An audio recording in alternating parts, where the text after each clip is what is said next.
Before going into the room, I will check my orders, make sure that my patient needs an IV, make sure that they need the infusion.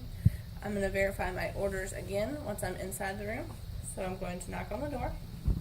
I'm going to come in, identify myself. I'm Melissa Medina. I'm a student nurse here. I'm going to be placing an IV in. This IV will have normal saline going at a keep vein open rate. This is just going to keep your vein open in case they need to give any medications or fluids later on. I'm going to assemble all my equipment, which I've done. I'm going to wash my hands before touching the patient for 15 seconds. I'm going to place my gloves on.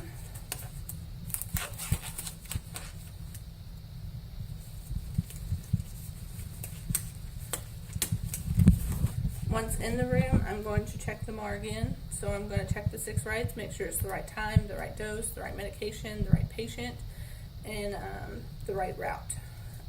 After doing so, I will check my expiration on the bag. The bag's already been spiked and the drip changer's already been filled. So I would check for the expiration. I would check to make sure there's no clumping, make sure there's nothing abnormal within the bag. I would look within the tubing and make sure there are no bubbles. If so, I would remove the safety cap, place it up on the table so that it remains sterile. I would let some of the fluid out just to let it flow just a little bit to remove the bubbles.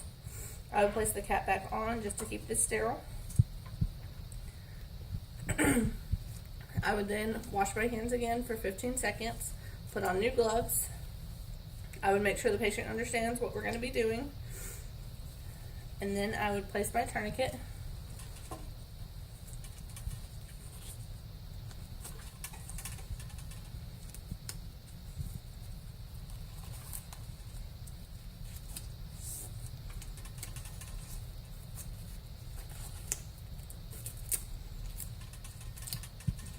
After doing so, I'm going to look at his veins. I'm going to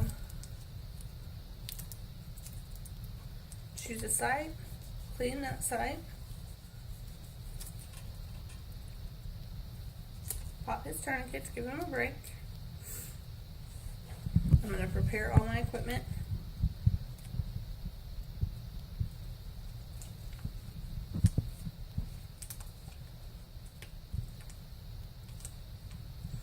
I'm going to place my tourniquet back on.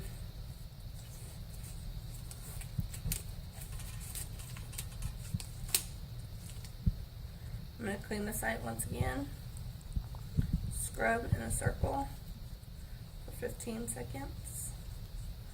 Let that dry, don't blow on it, don't wave it. I'm going to remove my IV. I'm going to inspect it, make sure there's no, the catheter is not punctured and there's no little pieces of the catheter hanging out. I'm going to make sure the bevel's not bent. I'm going to make sure it's up. I'm going to take and insert.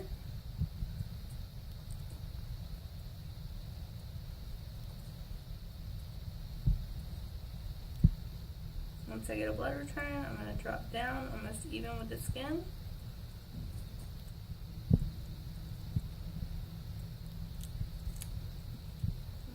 Push that forward. I'm going to place pressure to keep it from bleeding. I'm going to pop my tourniquet again.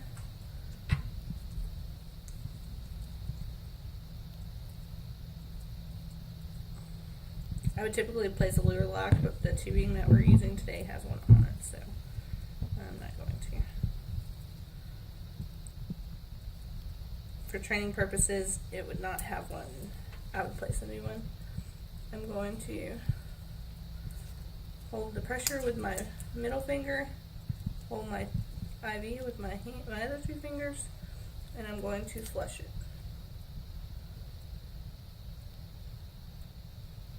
I'm going to make sure there's no swelling, make sure that I haven't punctured outside of the vein into the tissue. Make sure that it flushes well. It's not clotted off, there's no back pressure going on. I'm then going to place this again, hold my IV site,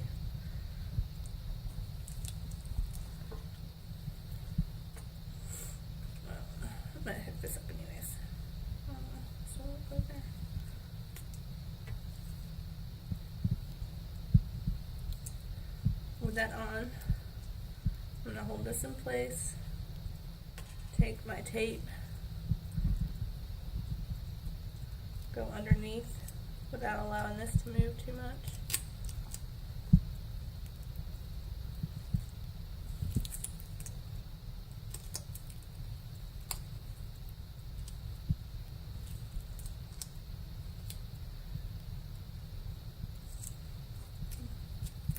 That on.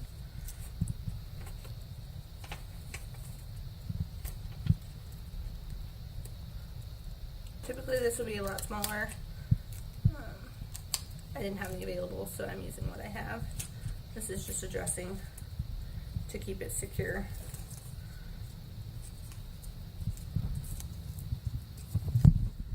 You make sure not to go over the lure lock, just in case for any reason this needs to be changed. After doing so, I'm going to dispose of all my equipment that I've used. Place my needle that is now secured into a sharps container. I'm going to remove my gloves, wash my hands for 15 seconds again. Once I return back to the patient with his fluids remaining sterile, so we place the cap back on. I'm going to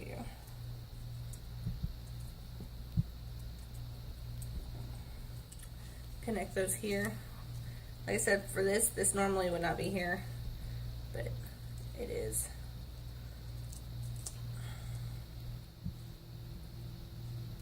I can't get that one off.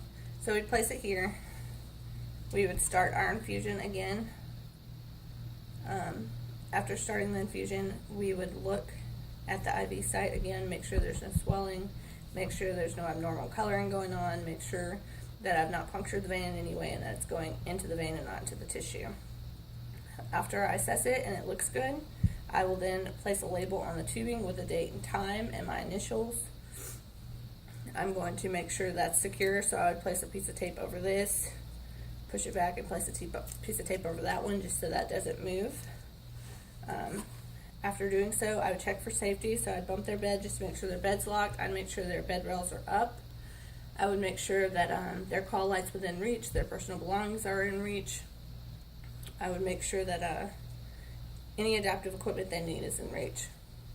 After doing so, I'm going to just look at the IV one more time, make sure that it's flowing correctly, make sure there's no swelling, make sure nothing's happened. I'm going to remove my gloves, wash my hands again. I'm going to ask my patient if they're comfortable, if they need anything before leaving the room. Like I said, wash for 15 seconds, and then I'm going to go out and document.